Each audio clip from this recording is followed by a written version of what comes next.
Students, आपका channel में एक बार फिर स्वागत है। आज के सेशन में मैं आपके लिए फाइंड द अप्रोप्रिएट वर्ड के कुछ सेंटेंसेस लाया हूँ। अप्रोप्रिएट वर्ड ढूंढने का एक ही तरीका है और वह है एलिमिनेशन, यानी ऑप्शंस को एक एक करके हटाते जाना ताकि बचे विकल्प या विकल्पों से आसानी से सही वर्ड का पता लगाया जा सके। इसके लिए वोकैबुलरी अच्छे स्तर की होनी चाहिए और आपको खूब इंग्लिश रीडिंग करनी चाहिए ताकि सेंटेंस देखते ही आपको कॉन्टेक्स्ट समझ आ जाए। मैं सारे विकल्प भी डिस्कस करूंगा। आइए शुरू करते हैं। और पहला वाक्य है, it is not easy to get dot with Mumbai in a short period. इसमें ऑप्शंस क्या हैं? Comfortable, compatible, satisfied. कंफर्टेबल का अर्थ होता है आरामदायक, जो शहर के लिए उचित नहीं होता। कंपैटिबल होता है suitable to be use together. Normally compatible का प्रयोग व्यक्तियों के लिए किया जाता है कि उसके साथ वो कंपैटिबल है या नहीं, तो वो भी यहाँ पर उचित नहीं होता। सेटिस्फाइड संतुष्ट होता है, लेकिन शहर के लिए यहाँ पर संतुष्ट होना और अपने आप को संतुष्ट करना वो भी ठीक नहीं लगता। अब लास्ट ऑप्शन बच गई, वो है एक्वेंटेड।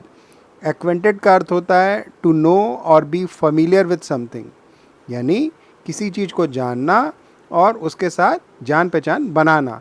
तो शहर के लिए ये सबसे उचित शब्द है, तो इसमें ऑप्शन एक्वेंटेड ही होगा। Next, she is dot in dancing. Options हैं रिच, एमिनेंट, डिलाइटफुल। रिच का प्रयोग यहाँ नहीं होगा क्योंकि रिच के बाद हम इन प्रपोजिशन का प्रयोग नहीं करते। एमिनेंट का अर्थ होता है प्रसिद्ध और उसके बाद भी हम इन प्रपोजिशन का प्रयोग कतई नहीं करते। डिलाइटफुल का अर्थ होता है लवली या प्लेजेंट और इसके बाद भी हम इन प्रपोजिशन का प्रयोग नहीं करते। अब ऑप्शन क्या बच गया? डिफिशेंट। डिफिशेंट का अर्थ होता है not having enough of something, या किसी चीज़ का अभाव होना, और ये यहाँ पर उचित लगता है। तो क्या अर्थ हुआ? वो डांसिंग में लैक करती, यानी उसकी डांसिंग में कमी है। अगला वाक्य, he is very careful person, he never takes sides but remains dot। Options हैं impartial, unbiased, prejudice। impartial और unbiased का एक ही अर्थ होता है और वह है not supporting one person or group more than another, या इसको हम fair भी कहते हैं। और prejudice जो होता है वो showing an unreasonable dislike for something or someone। तो इसमें जो ऑप्शन रहेगा वो उचित जो होगा वो है न्यूट्रल, जिसको हम तटस्थ कहते हैं, यानी जो बिल्कुल किसी की साइड ना ले और अपना जो डिसीजन है वो तटस्थ होके दे, न्यूट्रल होके दे। तो न्यूट्रल ऑप्शन यहाँ पर उचित है। Next, a statement which is based upon a supposition is said to be dot. Distorted, prejudice, ambiguous. तो यहाँ पर डिस्टॉर्टेड का क्या अर्थ होता है? To change something and show it falsely, यानी किसी चीज़ को तोड़ मरोड़ कर पेश करना। प्रेजुडिस का अर्थ मैंने ऊपर आपको डिस्कस किया।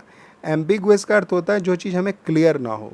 तो ये तीनों ऑप्शंस बिल्कुल भी उचित नहीं लगते।